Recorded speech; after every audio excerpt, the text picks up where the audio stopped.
បាទសួស្តីអ្នកទាំងអស់គ្នាបាទថ្ងៃនេះផងដែរខ្ញុំលោកខែនឹងមកធ្វើការណែនាំអ្នកគ្នាអំពីកាមេរ៉ា model របស់ A7 ដែលជាកាមេរ៉ាទិញថ្មីដែលមានឈ្មោះថា A8C PoE បាទជាប្រភេទពួក PoE ហើយយើងមានរហូតដល់3 model បាទតែមាន A8C ជាមួយនឹង A4 ហើយជាមួយនឹង A5 ដែរចំពោះ model ដែលមានលក់នៅលើទីផ្សារកម្ពុជាមាន2 model នេះផងដែរបាទហើយនេះជា model fix នេះជា model Ver នេះជា model ដែលជាថារួមដាក់លើពីដើមហើយចំពោះការភ្ជាប់របស់កាមេរ៉ាទាំងអស់នេះគឺមានភាពងាយស្រួលមែនទែនហើយយើងមិនចាំបាច់ប្រើជាមួយនឹង adapter ភ្លើងទេ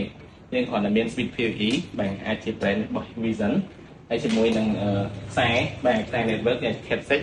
បាទហើយចំពោះការភ្ជាប់របស់វិញងាយស្រួលមែនទែនយើងគ្រាន់តែខ្សែ Cat6 នេះយើងភ្ជាប់ជាមួយនឹង switch PoE បាទហើយយើងភ្ជាប់ជាមួយនឹងកាមេរ៉ាទៅវាជាការស្រេចតោះឥឡូវយើងទៅមើលវិធីការភ្ជាប់ទាំងអស់គ្នាបាទឥឡូវយើងមកធ្វើការភ្ជាប់ទាំងអស់គ្នាបាទបាទនៅទីនេះផងដែរគឺយើងបានធ្វើការតភ្ជាប់ហើយបាទបងប្អូនឃើញនេះបាទអត់មាន adapter ទេយើងមាន switch PoE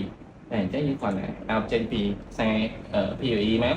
បាទចេញពី PoE មកកាន់កាមេរ៉ាយើងជាការស្រេចបាទដូចគ្នាផងដែរជាមួយនឹងកាមេរ៉ានេះដូចគ្នាតែក្នុងនេះគឺជាឧទាហរណ៍បាទងាយស្រួលមែនទែននៅក្នុងការភ្ជាប់តោះឥឡូវយើងទៅមើលវិធីការ add កាមេរ៉ាចូលទៅកាន់ app របស់ A7 មើលធ្វើការ add ទាំងអស់គ្នាបាទបន្ទាប់ពីខ្ញុំបានភ្ជាប់ជាមួយនឹងខ្សែ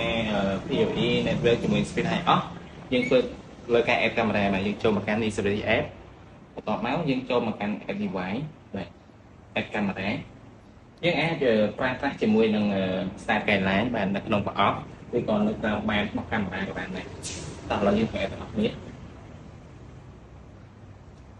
បាទហើយចំពោះការ add ងាយស្រួលមែនតើយើងមិនចាំទៅចូល Wi-Fi ចូលអីទេបើយើងភ្ជាប់ជាមួយនឹង Wi-Fi ជាមួយនឹង speed high off គឺយើងគ្រាន់តែ scan ពុកវានឹងចូលពី add យកតែម្ដងបាទនេះងាយមែនតើបាទអូខេយើងអត់យក free trial ទេយើង next ថ្ងៃឡើយយើងមានធ្វើការផ្លាស់ប្ដូរ password ទេយើង back មកវិញមកបាទយើងចូលមក test បាទយើងរើសហើយបន្តមកទៀតយើងធ្វើការ add មួយទៀតបាទដូចគ្នាបាទមកកាន់ A5 អូខេបាទងាយស្រួលមែនតើបាទតាពេលចូលភ្លាមមិនចាំបាច់យូរពេលមក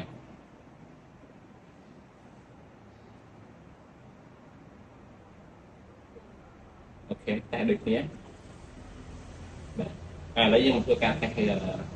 ជាមួយនឹងលឿនដែរមែនដែរបាទអូខេ smooth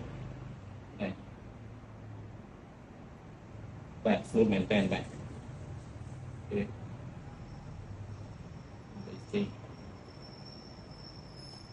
បាទអូខេបាទយើងធ្វើការដូរ duplicate ក៏បានដែរ match ចឹងចំពោះការ add កាមេរ៉ានិងការប្រើប្រាស់ជាមួយនឹងកាមេរ៉ា PoE បាទ A8C PoE A4 PoE A5 PoE ងាយស្រួលមែនតើគ្រាន់តែយើងមាន switch PoE ជាមួយនឹងកាមេរ៉ាជាមួយនឹងខ្សែ network បាទជាការសាច់ធ្វើការមិនចាំមាន adapter នោះទេបាទសូមអរគុណទាំងអស់គ្នាចំពោះការតាមដាន